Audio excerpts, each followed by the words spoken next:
Good morning, everyone. I hope everybody's having a really good day. And yeah, I'm on my way to Wegmans.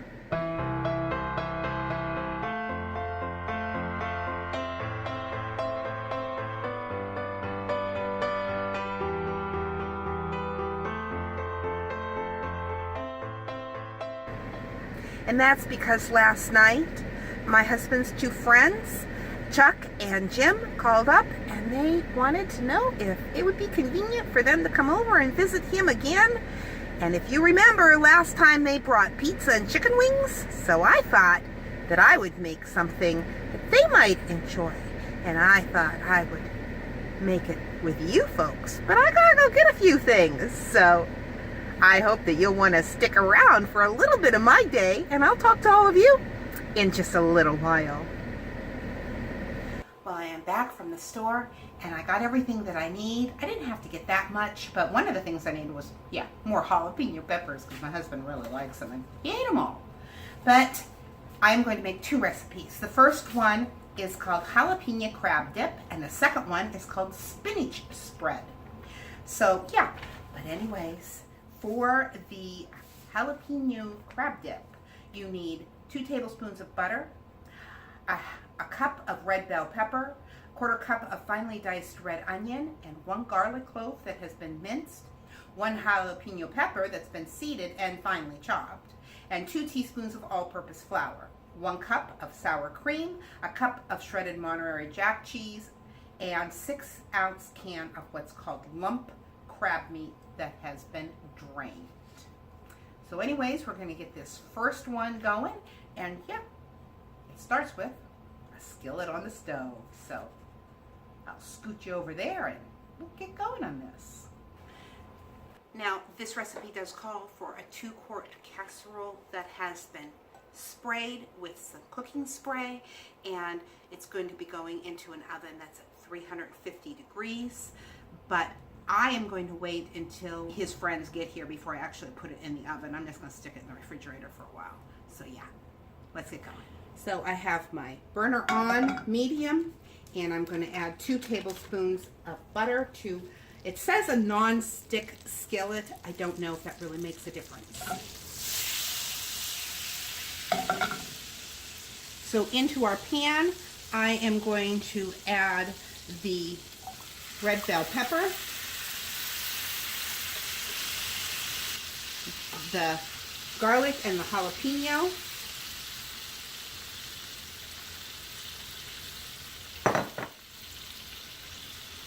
and we're just going to stir this until it is nice and tender. It says approximately 3 to 4 minutes. Oh, I forgot to add my onion. So the onion is to go in. I'm glad I looked, because I thought, where does the onion go in? Because I've never made this before. And so I almost forgot the onion. Okay, so this is all ready. And what I am to do now is I am to stir in the flour.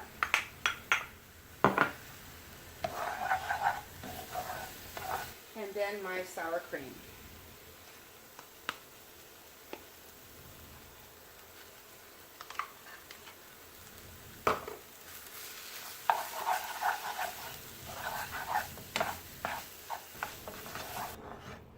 And then we are to remove it from the heat and add our cheese.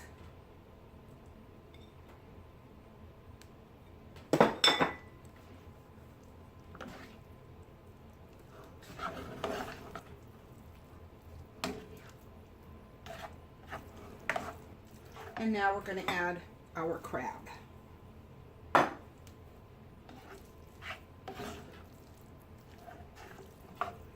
This mixture then is going to go into our casserole dish.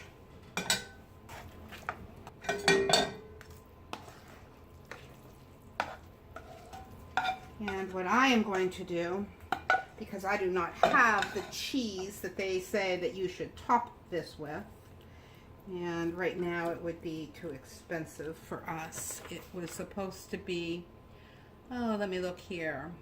Asiago cheese. What I'm going to do is just sprinkle some Parmesan cheese on top. This goes in, like I said, a 350-degree oven for about 20 minutes until it's all nice and bubbly. And I will show you what that looks like when it comes out of the oven, because like I said, I'm not going to put this in quite yet. I'm going to wait for his friends to get here. But moving on to our next recipe. Okay, now this one's really easy, because all you're going to need is 10-ounce frozen chopped spinach that you've unthawed and you've drained. So yeah, just stick it in your colander and yeah, just start smushing it down and all that water comes out. So that's what that is. A cup of cottage cheese, a half a cup of grated Parmesan cheese, a tablespoon of fresh lemon juice, 1 garlic clove that has also been chopped up, and 1/8 of a teaspoon of ground cayenne pepper. So we'll just go ahead and we'll just put, I don't think this bowl's going to be big enough. Hold on a minute. Well, I am going to mix it up in this, and then I probably will transfer it back into a smaller bowl. I'm not sure. But anyways, it's a cup of our cottage cheese. Because that's all we do. It's just going to mix everything together. And our spinach that's been drained, the half a cup Parmesan cheese, our minced up garlic, and a tablespoon of lemon juice,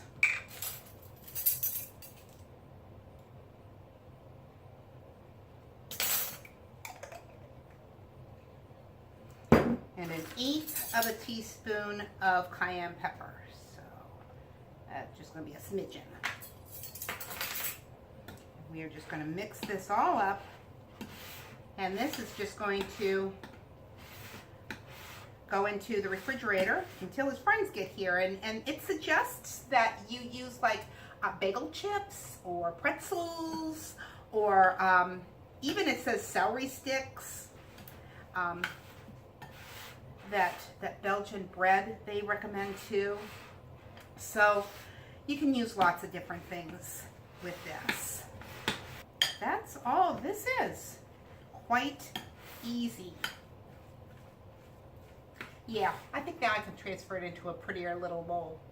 But anyways, I hope that you enjoyed this, and let me know if you give it a try, because that's always something that I'm curious about, if the things that I make, if you ever try them. So let me know what you think. I happen to like this on the little on sourdough bread that has been toasted. It just really tastes good. But anyways, yeah, I'll talk to all of you in just a little while.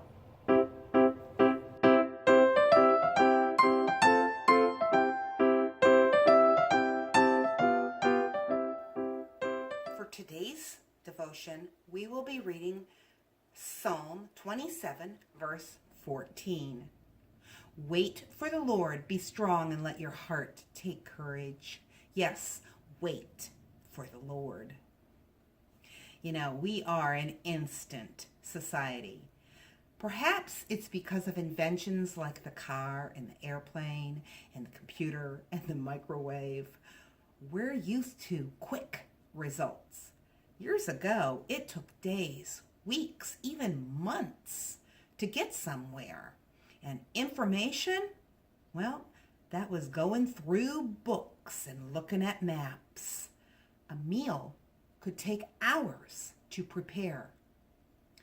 And because of that, because of our instant society, we need to guard against becoming so set on the immediate fulfillment that we can't wait for God's timing.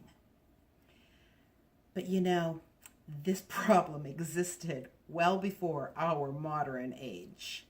And as we all know the story in Genesis 15, verses 4 and 5, how God revealed to Abraham that through he and his wife Sarah, they were actually too old to have children, but that a great nation would come from them.